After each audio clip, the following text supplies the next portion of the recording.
Hey everyone, welcome to Tathastu. I hope you all are doing good. Well, today we are going to talk about this beautiful region. This is Gilgit-Baltistan. And why are we going to talk about this? Because of the protests which are going on in here. Because the local population is chanting something. They are saying to the Pakistani authorities that we will not go to your Sindh, we will not go to your Punjab, we will not go to your country, accept our demands, or we'll go to Kargil, or we'll go to India. Okay, so we'll see this, what is this situation, how is this erupted, and how these protests are going on, and more than that, what is the strategic importance of this particular region, Gilgit-Baltistan, and what is the social economic structure of this particular area which makes it important for the countries which are situated, which are surrounded around it. Okay, so let's start. But before this, here's a quick information for you. 4 wonderful courses have been launched by Tathastu. One is MSLV, main success launch vehicle. So the primary purpose is to give you information to make you write beautiful answers in your mains, MSLV. Then this is a new course, PSLV, prelim success launch vehicle. It is coming soon, and it will help you to analyze the questions of the prelims and to be aware of all the tricks and the techniques which will make you way ahead, or which will keep you ahead of other aspirants and the general race. Then there is an NCERT module. You can register it here now, and is philosophy optional, which will start from 15th of September, and it is headed by Tanuchan ma'am herself. Okay, so why is this thing in news? Massive protests have broken out in the Pakistan occupied region of Gilgit-Baltistan.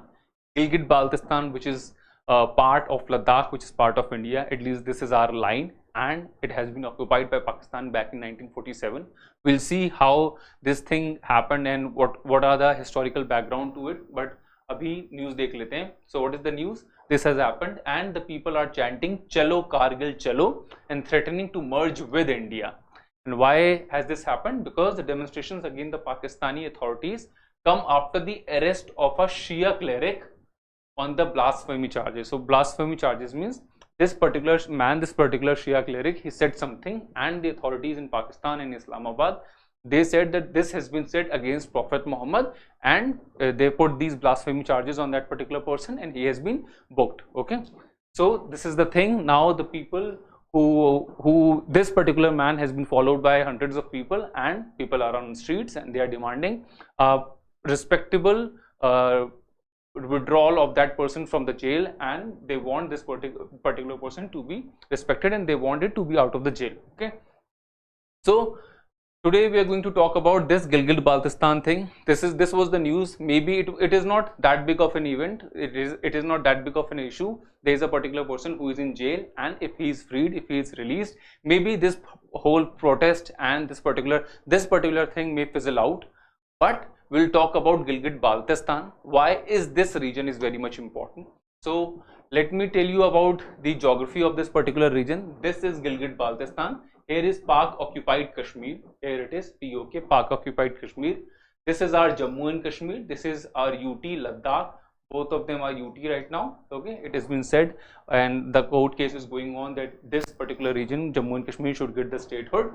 This is Aspirations, which has been occupied by China in 1962's war, and this particular region is Shaksgam Valley, which has been given by the Pakistan to China as a gift. Okay, and this whole region is Gilgit-Baltistan, and here is Afghanistan. Iske piche yahan pe.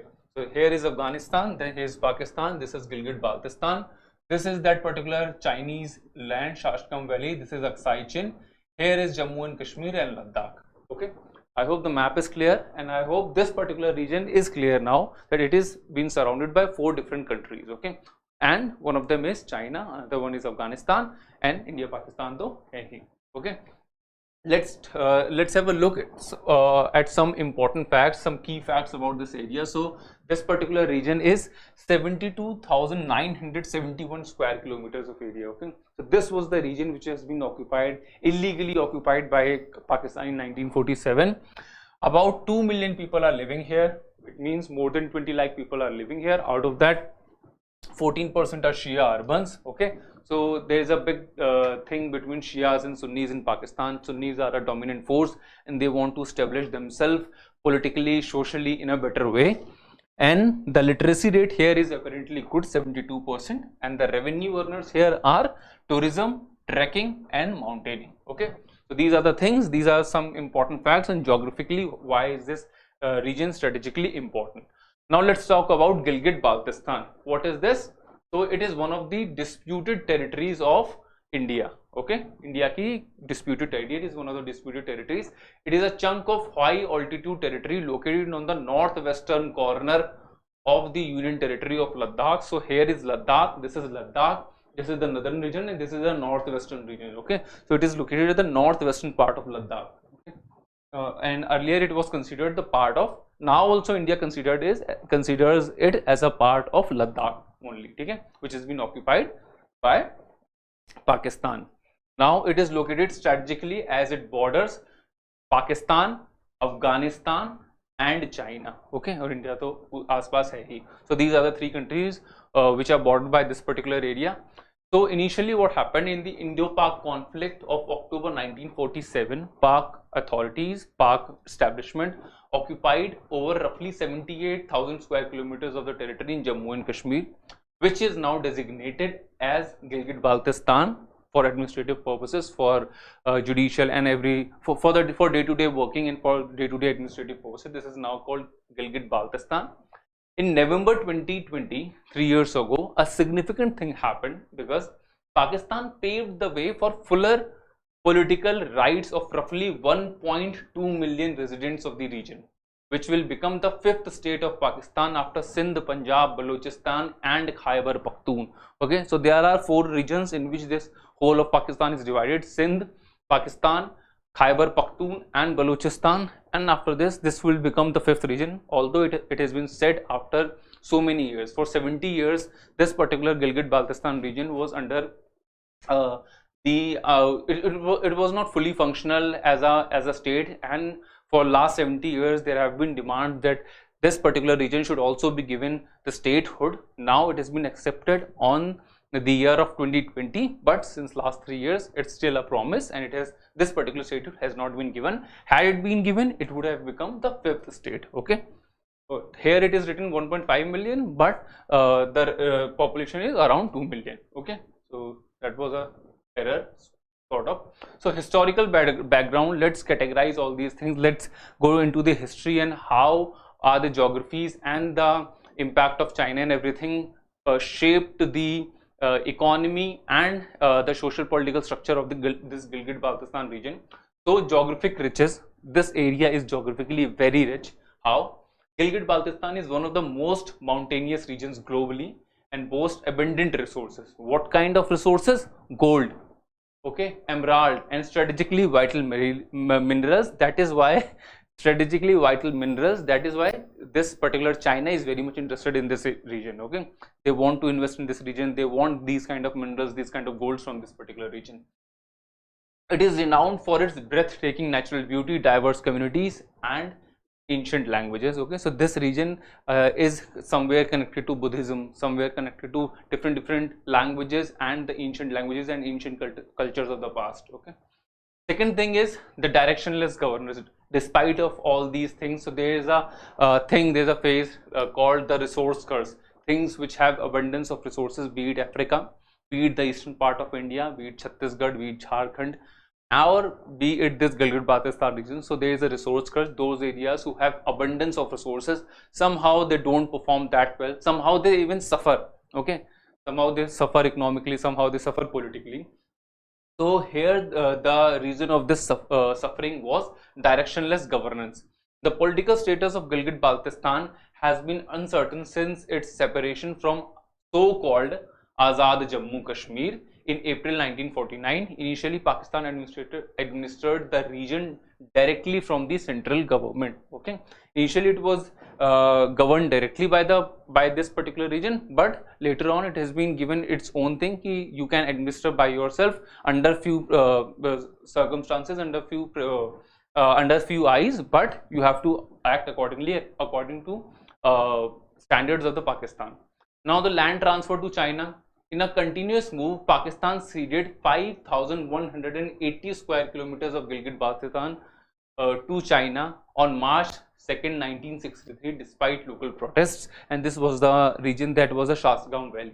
Okay, we also talked about this when we were talking about the Indo-China relations just 3 days, 4 days ago, when we were talking that the Chinese president has promised that they will de-escalate from the Ladakh region, but now they have proposed, they have put forward their strategic map. Okay, and in that particular map they showed the whole of Arunachal Pradesh as the part of South Tibet, and this particular region, Aksai Chin, is also their part, which they have illegally captured in 1962. It is also their part, and a great area of South China Sea is also their part. So everything is their part. Okay, so that was the in that particular map 4 days ago, 5 days ago, which they released. They showed everything as their thing, and this Shasgam Valley was given to China in 2nd March 1963.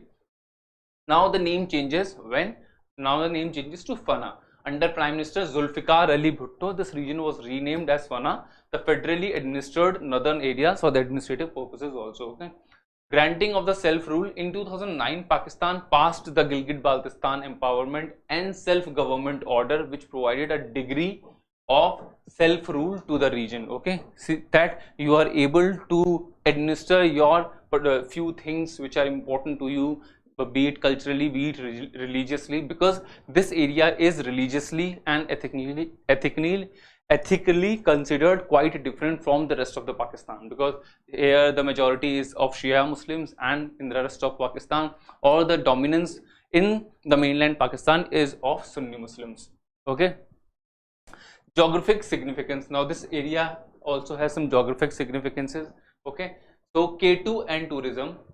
Gilgit-Baltistan is the home of K2, the 2nd tallest mountain globally. Despite its tourism potential and several factors including military tension, this restricts their tourism and the revenue which can be generated from the tourism. Okay, so one thing is the K2 and the tourism.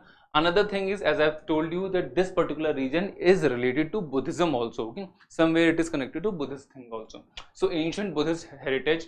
The region contains ancient Buddhist sculptures and rock edicts, but their preservation is a concern. Why the preservation is a concern? Because we know Pakistan, the larger area of Pakistan is unstable because of the activities of non-government, because of the activities of these non-government things and the non-government organizations, the terrorist organizations, and because the Chinese authorities and the China as a country is also trying to build their infrastructure, which is there are apprehensions that in building those roads, in building those making those buildings, there could be some damage. They could do some damage to these particular sculptures and these particular British monuments. Okay. Third is Shia community. So Gilgit-Baltistan is a home to an old Shia community which has faced persecution in Pakistan's urban center. Broadly in Pakistan urban center, as I've told you, there is a distinction between Shias and Sunnis. So there is this thing, and on those basis, on those particular thing in which the Pakistan is divided on this particular issue. So the Sunni Muslims are trying to establish themselves as more prominent, be it politically or economically. Now resistance and the aspirations. Every region has few aspirations. Similarly, this region also has aspirations, and there have been resistance from this particular region and the people of this particular region, because they are not very much satisfied from the governance and the political structuring of the whole of Pakistan, or specifically the political setup. So in recent years, Gilgit-Baltistan has witnessed sporadic protests against Islamabad. Except from this particular event, this particular thing which is there, as I said, it may get fizzled out. Okay, because one person has been arrested and the popular demand is to release that particular person, or will go to Kargil, will go to India. Okay, but if they release it, then everything will come to normal for the time being at least. Okay, but if we see from a bird's eye view, okay, and if we see this thing, then we'll notice that this particular region has been experiencing few protests time and again. Okay, and why is this happening? Because the locals are concerned about the loss of the land and the livelihoods to the mega projects supported by the Pakistan and China. As I've told you, this particular region, the resource curse is here. This particular region is very much naturally very much God gifted. Okay, here is gold, there are very important vital minerals, and the Pakistan and the China also wants to capture as many things, as many resources as they can. Okay, so that's why if you do that, if you do the development, and if you do this kind of aggressive development, then there is a possibility of loss of land and the loss of livelihood of the people who are living there. Okay, there is also a growing desire for full statehood, seen as a means of advocate for local interest within the Pakistan, and that is why it has been at least promised in 2022 that you will be given, but until now it has still to be implemented. Now, what is China's interest here? Let's talk about that. So Gilgit-Baltistan is strategically important. One, it has resources, yes, but it is strategically also very much important to China. It serves as the gateway for China-Pakistan economic corridor. Okay, it serves as the gateway, it serves as a gate to CPEC. The ongoing India-China standoff in eastern Ladakh. Okay, as I've told you, ki recently the president of Chinese, the president of China and the Indian Prime Minister, they talked about de-escalating in the Ladakh sector, in the eastern Ladakh sector. Okay, so because why to de-escalate? Because some tensions have been there in this particular region. Okay, and why this particular region? Because this particular region is close to Gilgit-Baltistan. So the ongoing India-China standoff in eastern Ladakh is linked to Gilgit-Baltistan due to its relevance to Karakoram Pass and to access this particular region. Okay, that is why it has been important. Other than this, there is a stand which India takes, and what is that stand? It is that India has consistently opposed Pakistan's actions in Gilgit-Baltistan and expressed territorial sovereignty and claims. Okay, because in 1947, when Raja Hari Singh was there and the instrument of accession was signed, it was said the whole of the region will be given to India. Okay, this agreement was signed between Raja Hari Singh and the Indian government. Now, whatever has happened after that is illegal. It is against the will of that particular region, and it is considered against the will of that particular region. And yes, legally it is against the will of that particular government or that particular authority who was governing that particular Jammu Kashmir, Ladakh, Gilgit-Baltistan region back in 1947. Okay, that is why India opposes anything which Pakistan do there. And as Pakistan announced in 2020 that they are going to conduct elections in Gilgit-Baltistan, so India condemned this particular thing and they opposed it. India opposed it because you can't actually conduct an election in someone else's state. Okay, and this Gilgit-Baltistan belongs to us. That's the line of India.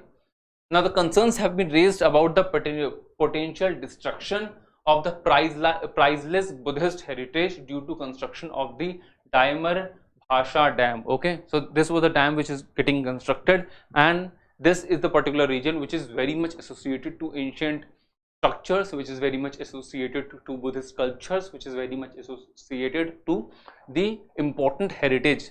Okay, and if this kind of aggressive development will happen there, if China and Pakistan are pushing their agendas there, then this particular thing will get severely damaged.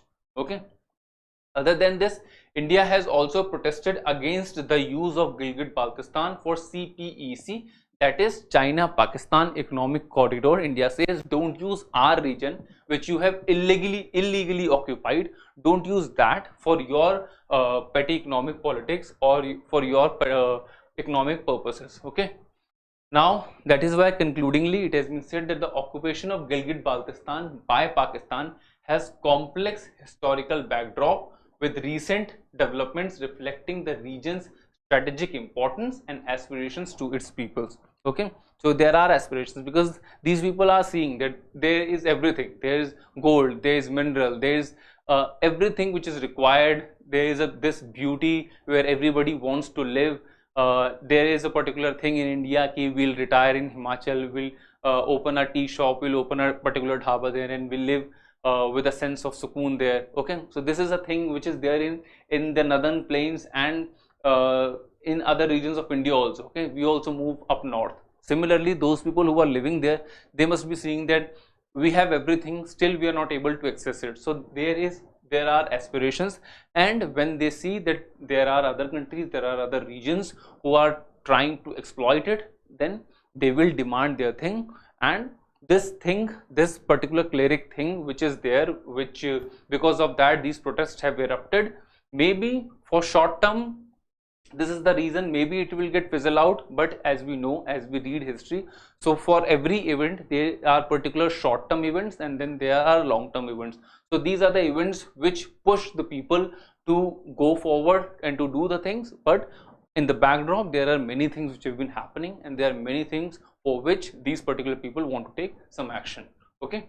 The political future of the Gilgit-Baltistan remains uncertain, as it continues to be a contentious issue in the broader geopolitical landscape of South Asia, because we know strategically this particular place is so much important. China has interest in it, okay, not only for the resources but to keep a check on India, okay.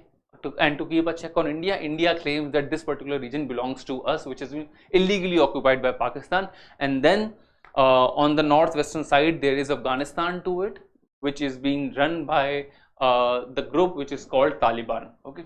So this particular region for now it has been fragile for a very long time, and it seems that for a considerable time, unfortunately, it is going to stay like this, okay.